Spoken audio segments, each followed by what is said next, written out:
Well, hello everyone. This is Ron and I'm with Empire Coins and Collectibles. And of course, me and Miss Empire endeavor each and every week to bring you some content that you might find interesting. Today, I hope is no different.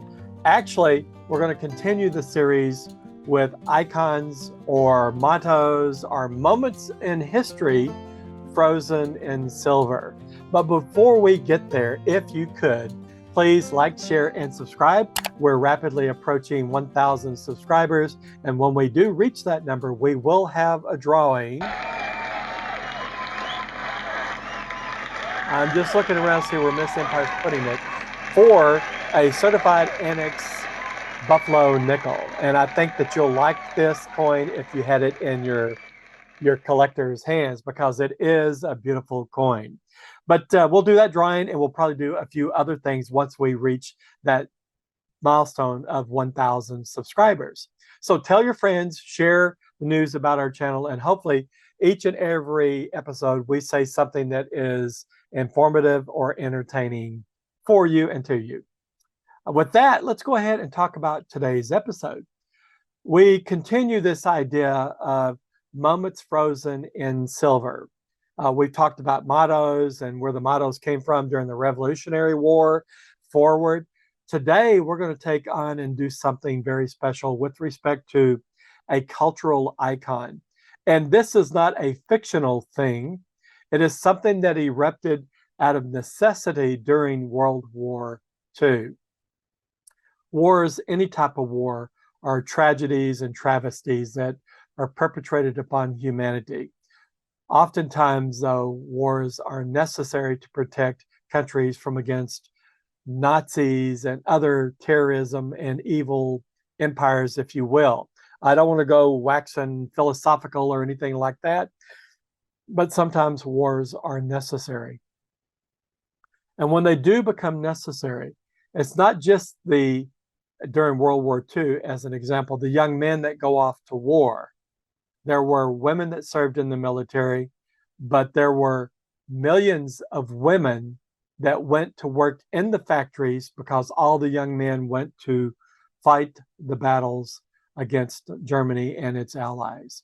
So the factories were in need of workers, and women, strong women, stood up and filled the need. And when I say strong, I'm not talking about necessarily physical strength, but I'm talking about strength of character, those that stood up and said, I know what I need to do.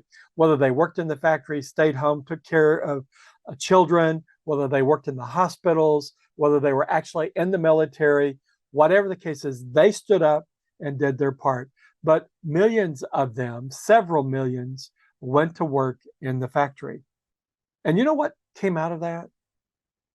Something that most everybody recognizes as a cultural icon. Let me change my screen and share something with you. Let's see. The idea of Rosie the Riveter, that cultural icon erupted from a sheet of music like this, if not this itself. The idea that there were women answering the call to go to work in the factories to produce the aircraft and the tanks and the other equipment that was used to fight the battle, to fight the war, to take the war to Nazi Germany. And this is emblematic of what they did for the country. You'll see posters from that era. You'll see slogans. You'll see mail sorting. All those things were showing this emblem to show that everybody was doing their part to take the battle to Nazi Germany. You know, sometimes my wife thinks I'm a bit too emotional when it comes to things like this, but I do get emotional over knowing that the greatest generation were not just men. They were the men and women of that era. Everyone did their part. It's a little bit different from today, where we do have war fighters, and the war fighters are men and women. The pilots are men and women, and that's as it should be. We need more women to fill the needs in engineering. We need more women to fill the needs in college education. They are doing their part. But oftentimes we look at the statistics and we scratch our head and say, what gives? You can look at IT and computer science And there's on the Bureau of Labor and Statistics, it shows that there are about 25.6% participation women in that profession. So there are areas that we can improve upon and do better. But in any case, at this moment in our history, at this point in time, women did answer the calling and go to do their part, as they always do. I'm not belittling what they did before the war, but in dramatic and traumatic times, everybody pitched in, doing things that they normally didn't do, doing things that they weren't comfortable with, doing things that they were challenged with, but they did it because it was necessary to fight the war. Now, you may say, Ron, this is not a channel, this is not a historical channel. What has this got to do with silver? Well, we're going to go and show you the tray here in just a second, but this is emblematic of that moment froze in time. And can we say that moment froze in silver? So let me change the cameras. We'll go to the tray camera, and you're seeing these bars are silver. Last episode, we talked about these two bars with the mottos, but today we're going to talk about this one. But before we do, let me just share Guy's business card with you once more. Guy and Tanisha Cook are the owners of Southwest Gold and Silver. It's a great gold and silver and coin shop. If you're ever in Fort Worth on Camp Bowie, look to see if you can't find their business at 5124 Camp Bowie Boulevard. These guys will treat you right. They've got a great assortment, and you will not leave their place of business unsatisfied. If you like silver, if you like coins, if you like currency, it's all there. So, having said that, they have a producer of silver bars that they use. This gentleman starting up his own business. Eagle Forge is the name of the business. He's actually, from my understanding, in the military, as I said in the last episode. He started making silver bars, and that's where all of these 5-ounce silver bars come from. I'm hopeful that at some point in the future, we will be able to have an interview with him to kind of unfold that story, because it's not every day somebody says, I think I'm going to start a business making silver bars. But he did, and I love the product. And that little mark right there is a EF facing each other for Eagle Forge. So this is beautiful, kind of a mold imprint, it looks like. But if you flip it over, here's the story of Rosie the Riveter. Now, look at that motto. You know, it's always about the moment frozen in time or the moment frozen in silver with mottos. There's the emblem of Rosie the Riveter, a strong woman stepping up to do what is necessary and sufficient to aid the United States and its allies in the battle against Nazi Germany. She is representative of all women during that time, whether they worked in the factory or other places or even in the home, keeping the home together. But look at the motto: we can do it. Doesn't that speak volumes?